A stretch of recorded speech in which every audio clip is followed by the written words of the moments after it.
சொல்றாருன்னா, மனிதனை படைத்ததனுடைய நோக்கம் தேவ பக்தியுள்ளவர்களை ஒரு சந்ததியை பெரும்படிக்கு. ஆனால் அப்படி நடக்கல. அதனால தேவன் நோவாவை காப்பாற்றி அவன் குடும்பத்தை காப்பாற்றி என்ன செய்ய வேண்டியது இருந்தது என்று சொன்னால், நீங்க கவனிக்கணும், இந்த உலகத்தை என்ன செய்ய வேண்டியது இருந்தது? அழிக்க வேண்டியது இருந்தது. இந்த உலகத்தை என்ன செய்ய வேண்டியிருந்தது? அழிக்க வேண்டியது இருந்தது. ஏன் நோவாவையும் அவன் குடும்பத்தையும் காப்பாற்ற வேண்டும்? நீங்க சிந்திச்சு பார்த்தீங்கன்னா தெரியும். நோவாவினால் காப்பாற்றப்பட்டவர்கள் யார் யார் சொல்லுங்க பார்ப்போம். மிருகஜீவன்களை விட்டுருங்க, மனிதர்கள் சொல்றேன். நோவா, நோவாவினுடைய மனைவி, அடுத்து காம், சேம், யாபேத். சேம், காம், யாபேத் என்று சொல்லக்கூடிய 3 புத்திரர்கள், அவர்களுடைய மனைவி. நல்லா கவனிக்கணும், அவங்க ஒவ்வொருத்தனுக்கும் ஒரு மனைவி இருந்தார்கள். இந்த இடத்தில் நீங்க சிந்திச்சு பார்க்கணும், தேவன் இந்த குடும்பத்தை தேவ பக்தி உள்ளவர்கள் என்று எப்படி கருதினார் என்றால், சமகாலத்திலே வாழ்ந்தவர்கள் தேவ புத்திரர்கள் என்று சொல்லக்கூடியதான விழுந்து போன தூதர்களோடு கூட இவர்கள் என்ன செய்ய வைத்திருந்தார்கள் என்றால், தொடர்புகளை வைக்கிறவர்களாக இருந்து அதன் மூலமாக பிள்ளை பெறுகிறவர்களாக இருந்திருக்கிறார்கள். தேவபுத்திரர்கள் மனுஷகுமாரத்தை அதிக சௌந்தரியம் உள்ளவர்கள் என்று கண்டு அவர்களுக்குள்ளே தங்களுக்கு பெண்களை தெரிந்து கொண்டார்கள் என்று வேதம் என்ன செய்கிறது? சொல்லுகிறது. இவர்கள் அவர்களுக்கு பிள்ளை பெற்ற போது பூர்வத்திலே பேர் பெற்றவர்களாய் இருந்த ராட்சதர்களுக்கு ஒத்த இவர்களும் பலவான்களாய் இருந்தார்கள் என்று நாம் என்ன செய்ய முடிகிறது? பார்க்க முடிகிறது. Praise the Lord. அல்லேலூயா. நான் சொல்றது உங்களுக்கு புரியுதுங்களா? உங்களுக்கு அப்ப ஒரு காரியத்தை தேவனுடைய பிள்ளைகள் நீங்கள் விளங்கிக் கொள்ள வேண்டும். என்ன அப்படின்னு சொன்னா, அந்த காலகட்டங்களிலே இப்படிப்பட்டதான தவறுகள், எப்படிப்பட்டதான தவறுகள், திருமண காரியங்களை குறித்து, பெண்களை தெரிந்து கொள்ளுகிறதை குறித்து எக்குத்தப்பான எக்கச்சக்கமான தவறுகள், பாவங்கள் பெருகி இருந்தது. தேவன் அதை அருவருப்பாய் பார்த்தார். Price the Lord. அந்த காலகட்டத்தில் கவனிக்கணும், அந்த காலகட்டத்தில் இஷ்டம் போல மனிதன் மிருகத்துக்கு ஒத்தவனாய் நடந்து கொண்டிருக்கிற அந்த காலத்தில், கலப்பினங்கள் உருவாகிற அந்த காலத்தில், கலப்பினங்கள் உருவாக தொடங்கின அந்த காலத்தில், ஒரு மனிதன் ஒரு மனைவியை உடைய புருஷனாய் இருந்தான். அவன் தன் பிள்ளைகளுக்கு ஒரு மனைவியை ஏற்படுத்தி கொடுத்தவனாய் இருந்தான். அவங்களா ஏற்படுத்திக்கிட்டாங்களோ, அவங்க கட்டி வச்சாங்களோ, அது நமக்கு தெரியாது. ஆனால் நல்லா கவனிக்கணும், அந்த காலத்தில், அதாவது நோவாவினுடைய காலத்தில் நீங்க கவனிச்சு பார்ப்பீங்க அப்படின்னு சொன்னா, மேரேஜ் அப்படிங்கிறது ஒரு பயங்கரமான தேவனுக்கு பிரியமில்லாத ஒரு காரியமாக என்ன செஞ்சிருந்துச்சு? நடந்துட்டு இருந்துச்சு. மேரேஜ் பிரியமில்லாதது இல்லை, அவன் செலக்ட் பண்ண விதம் பிரியமில்லாமல் இருந்துச்சு. Price the Lord. Hallelujah. So ரொம்ப அதிகமான இல்லீகல் என்கின்ற அந்த வார்த்தைக்கு இணையான காரியங்களை மனிதன் என்ன செய்து கொண்டிருந்தான். தேவன் அதை அருவருப்பாய் பார்த்தார். மனிதனுடைய தோற்றம், அவனுடைய நினைவுகள் எல்லாம் நித்தமும் பொல்லாதது என்று யார் கண்டா? கர்த்தர் கண்டு மனிதனை தாம் உண்டாக்கினதற்காக கர்த்தர் விசனப்பட்டார் என்று பார்க்கிறோம். Price the Lord. மனிதனை தேவன் படைத்ததற்காக தேவனுக்கு என்ன வருகிறது?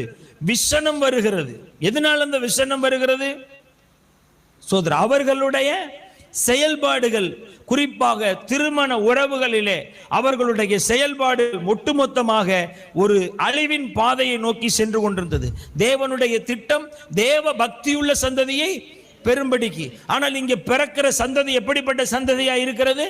தேவ பக்தியுள்ள சந்ததியாக அல்ல. ராட்சதர்களும் ராட்சதற்கு ஒத்த பலவான்களும் என்ன செய்து கொண்டிருக்கிறார்கள்? பிறந்து கொண்டிருக்கிறார்கள். தேவன் அதை தவறு என்று கண்டார். அதாவது கலப்பினங்கள் உருவாக ஆரம்பித்தது. அதுவும் மோசமான ஒரு கலப்பினங்கள் என்ன செய்ய ஆரம்பித்தது? உருவாக ஆரம்பித்தது. அதனுடைய விளைவாக தேவன் அந்த ஆதியிலே, அந்த நாட்களிலே சோதரம் இந்த பூமியை தேவன் அழித்து போட வேண்டும் என்று முடிவு பண்ணி ஜலத்தினால் அழித்தார். Price the Lord. ஜலத்தினால் அவர் அழித்த போது, கவனிக்கணும், ஜலத்தினால் அவர் அழித்த போது சோதரம் ஒரு குடும்பத்தை காப்பாற்றினார். அந்த குடும்பம் இந்த மாய தோற்றத்தில் இருந்து தங்களை காப்பாற்றி கொண்டதாக இருந்தது. அதுல நோவாவுக்கு ஒரு மனைவி, அவனுடைய பிள்ளைகள் 3 பேருக்கும் ஆளுக்கு ஒரு மனைவி.